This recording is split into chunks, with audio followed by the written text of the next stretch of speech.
We're going to demonstrate the taping of a very common injury, which is the tears of the muscle that insert on the hip here.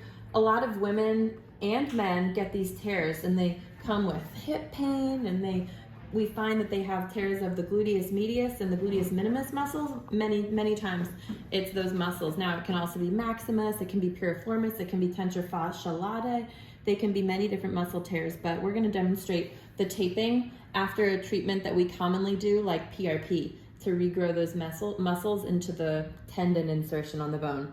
So here's the anatomy, and we're gonna add all the muscles back. And then here we have our gluteus maximus.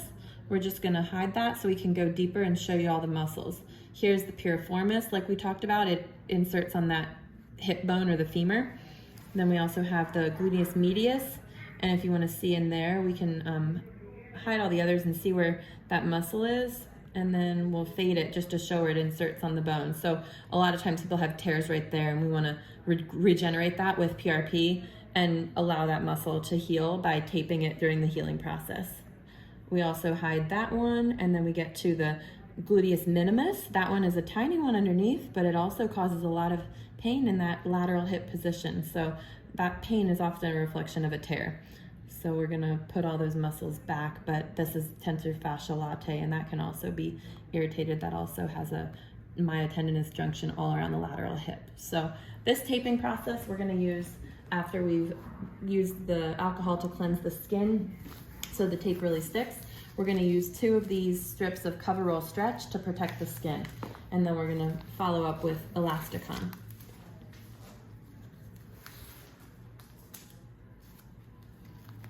Okay, so we're gonna be thinking about the muscle inserting on the hip. So we wanna pull the muscle towards the hip.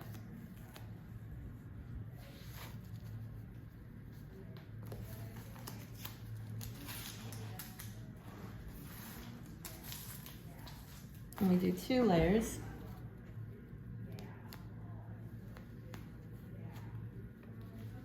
Okay. And then we give a little bit of stretch because the hip motion has to be still permitted.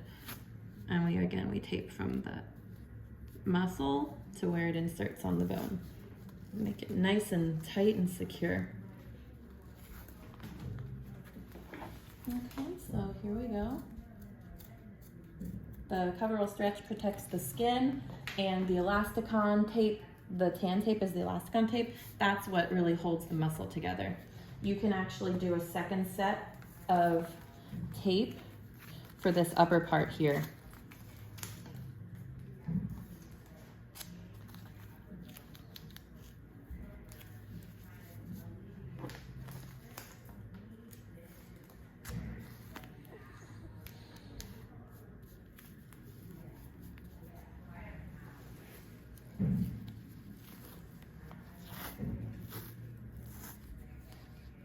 And then you pull it from the muscle up to the hip. How's that feel? Good? It feels good, actually. Cool. You can leave this on when you work out.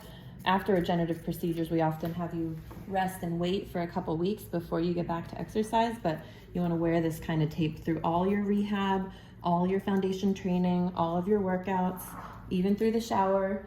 And then we're gonna cover the ends with cover roll stretch to hold it down so that when you put pants on and off, it doesn't just peel off. The goal is to have this tape be so sticky that it stays on for 7 days and you only have to replace it once a week. So we do 2 squares each. That's like 1 square, that's 2 squares. It's an estimate. You can just measure by laying the tape down to cut the size that's good for you. We'll tape on all the ends. See how that starts to roll up? That's the whole point of putting the tape of cover roll on top. Okay, we just use a couple more pieces. So if you don't know, you can just measure. Thanks.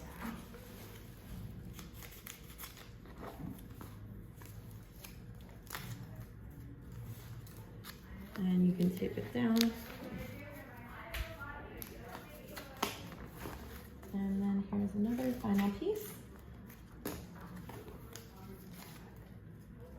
This allows a little bit of motion, but with support. So the muscle will not have to do all the work, and it lets it rest a bit and heal. You can use this taping for 8 to 12 weeks. All right.